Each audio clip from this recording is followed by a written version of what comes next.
And now here is next week's news, the weekend. The couple living like rabbits for a week to raise money for animal charities give up after 3 days, suffering from exhaustion. Hearing of Tony Benn's intention to visit Baghdad, Saddam Hussein withdraws all troops from Kuwait.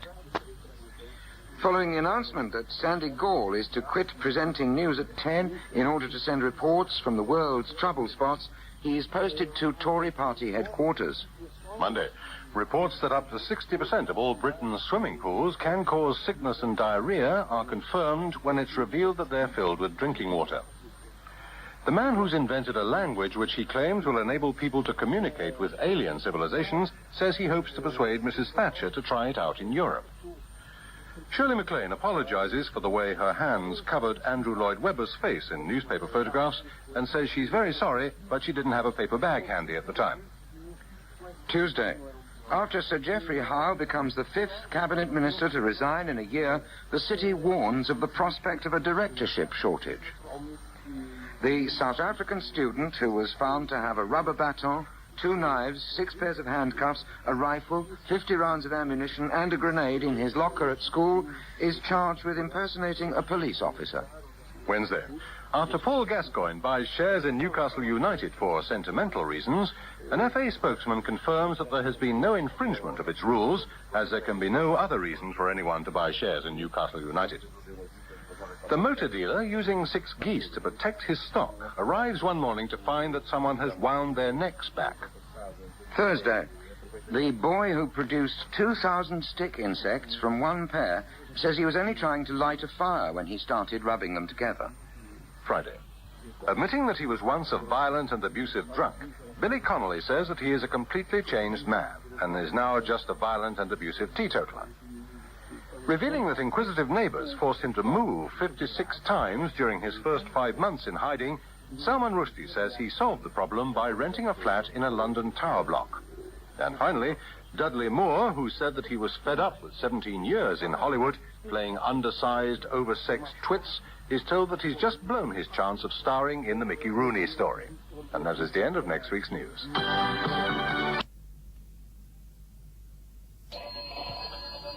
How, resident? Hello, dear. Just wanted to thank Geoffrey for his resignation. Helped a treat. I'm afraid you can't speak to him at the moment, Michael. He's just recovering from a 2-week-long drinking session he embarked upon with some old school chums. I said what to Mrs. Who in the House of Were.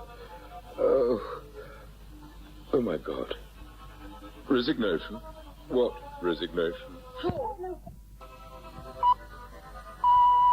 And now here is next week's news, the weekend.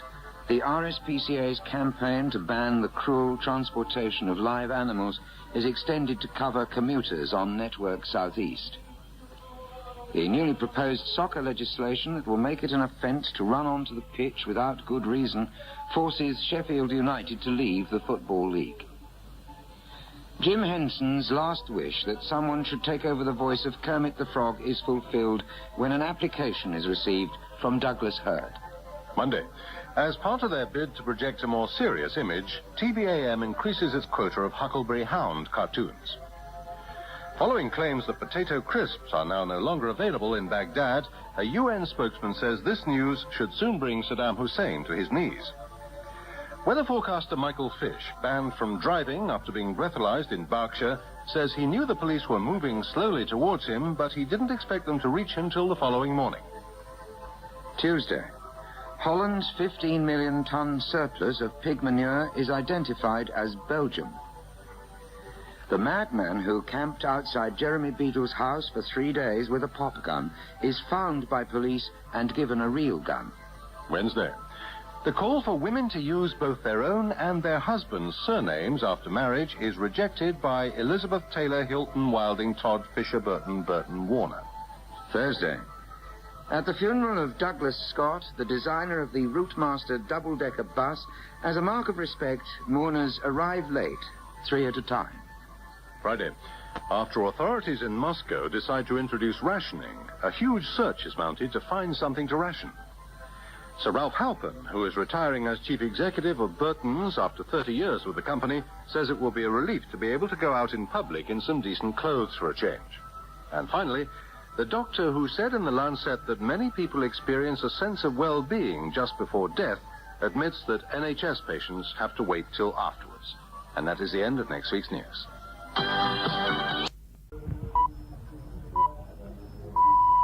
And now here is next week's news. The weekend.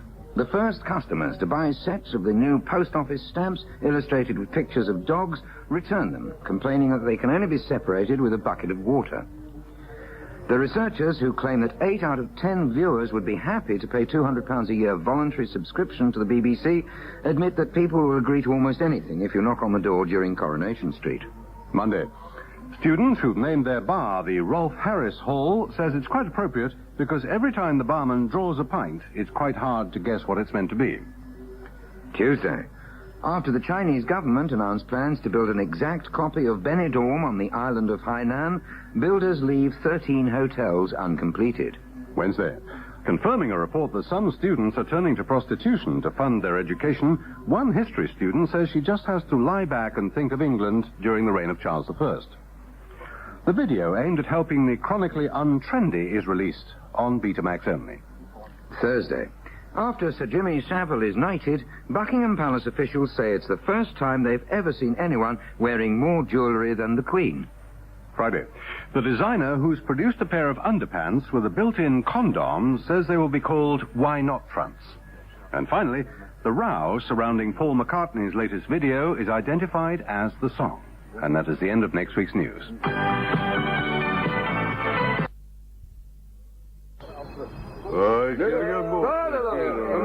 Call it, deputies.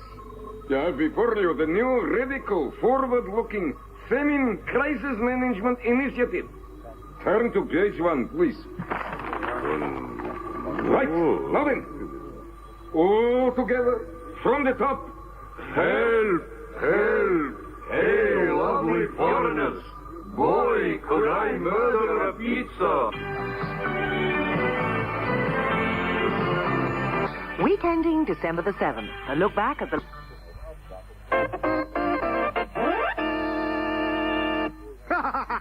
Hello, and welcome to the 1990 Soviet in Need Pledge-a-thon.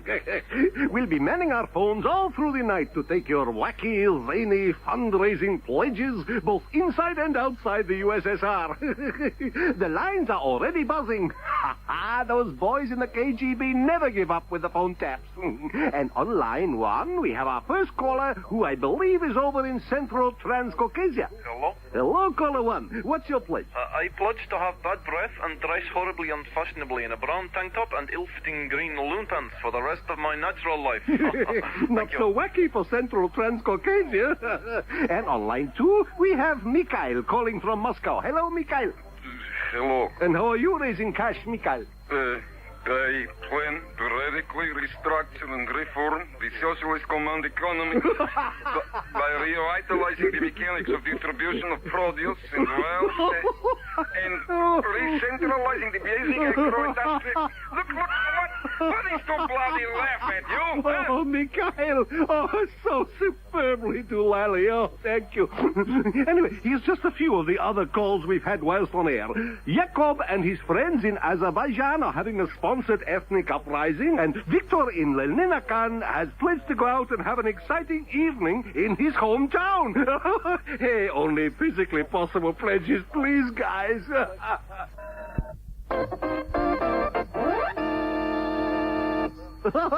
Yo! Still going strong here with the potty pledges, guys. Latest madcap pranks include Olga Lvovsky, who's trying to fit 4 people into a Leningrad apartment, and the Stavropol secret police, who are going to kick down their own doors and disappear forever at dawn tomorrow. I wonder. But, we have another caller on line 1, Major General Leonid Krasnovich at the Eastern Uzbekistan nuclear missile silo. Leonid, what's your zany stunt? I am about to fire 1,000 medium and long-range warheads in a variety of directions. This will at best cause mammoth destruction and will almost certainly lead to nuclear, total Armageddon and the annihilation of mankind. Well, it's certainly wacky, Leonid. Why? But to prove that us Soviets can still do something efficiently. Okay, here goes. Goodbye, world.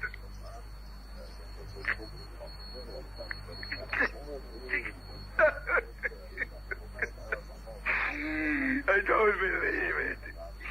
His body broken. The buttons broke off. Oh, God, what a crap country this is. Yeah.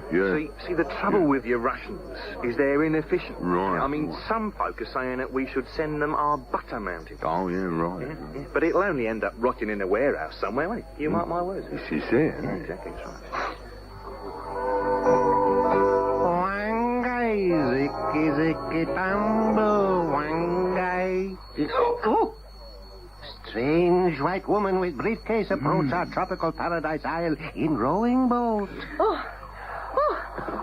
Hello, is this Sangatongu Rampandai? Yes, it is. Beautiful businesswoman. I'm the overseas buyer for 1,000 Island Dressing. And because of this damned worldwide collapse in the trade agreements, I've got to come and purchase each ingredient separately. So, have you got the secret ingredient number 178, please? 100. There you go. Oh, thank you so much. Right, now, what was it we agreed with you? We've demanded 320 tubs of Belgian nutty chocolate spread. It's delicious on squid toast. Right, now, actually, we don't have a trade deal with the Belgians, so let me see. If we give 520 jars of British Marmite to Sri Lanka in exchange for 70,000 tea bags, which they pass on to Germany, who ship 100 weight of bratwurst to Japan in payment for 200 Suzuki saddles, which are then exchanged for 75 llama blankets from Peru, which are then passed on along with 80 Taiwanese models of the Statue of Liberty for 320 jars of Belgian nutty spread. Which we put on our squid toasties. Yes, and they should be with you by 2023. Thank you, stranger. Long live free trade. Only 812 islands to go. Goodbye. Strange that white woman should have come all the way here just for our secret ingredient, Father. Indeed. I wonder if she knows it's monosodium glutamate. Wangai,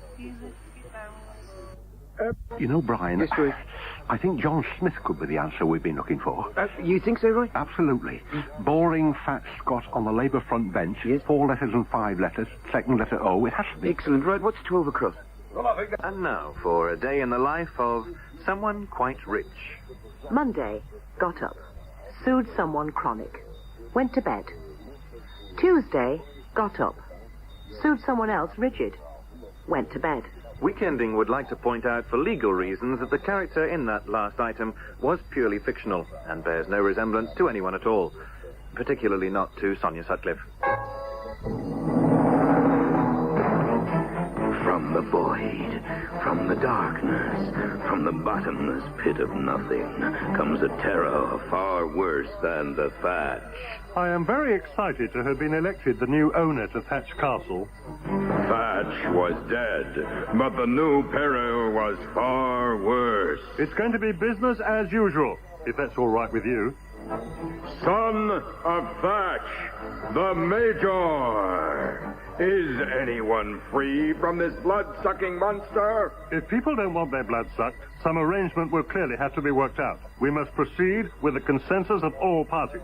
In the stronghold of the Major, no one can hear you scream. I'm sorry, was that you screaming just there? I do hope you're all right. Typical bloody sequels, never half as good as the original. Japs in Space! The continuing story of a sponsored spacecraft, Samsung Toyota Matsui naturally fermented Kiku Soyez, that's gone to the dogs. Excuse almost our honorable cosmonauts. My lord suggests we instruct Scotty in engine room to go to warp factor 3. Funny, comrade, I thought mission control said he knew the flight manual backwards. Yet he reads flight manual backwards. Rotten Japanese tourists. And you know the part they hate the most? Duh? Having to keep stopping so he can get off and take bloody photographs. Right, comrade reporter. 5 minutes only, okay? And don't forget your flush.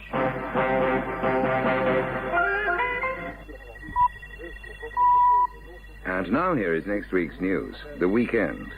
Belgian police, who arrested protesting farmers outside the GATT talks in Brussels, say they can't understand the complaints about cramming 500 of them into one little van for the journey to the station. Following John Major's statement that there is no room for bigots in the Tory party, he is warned by advisers not to get too radical too soon. Monday.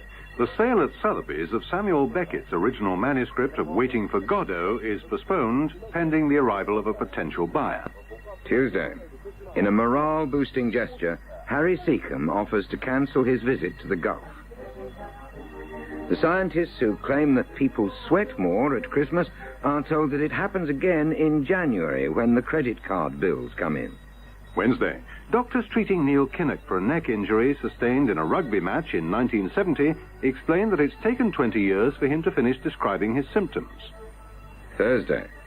Commenting on a report that he intends to have his mother stuffed and placed in a glass case in the hall when she dies, John Cleese says he was only joking and will probably put the case in the drawing room. Friday. British Rail admit that the recent spate of doors bursting open on intercity trains is part of their policy to reduce the number of passengers on peak time services.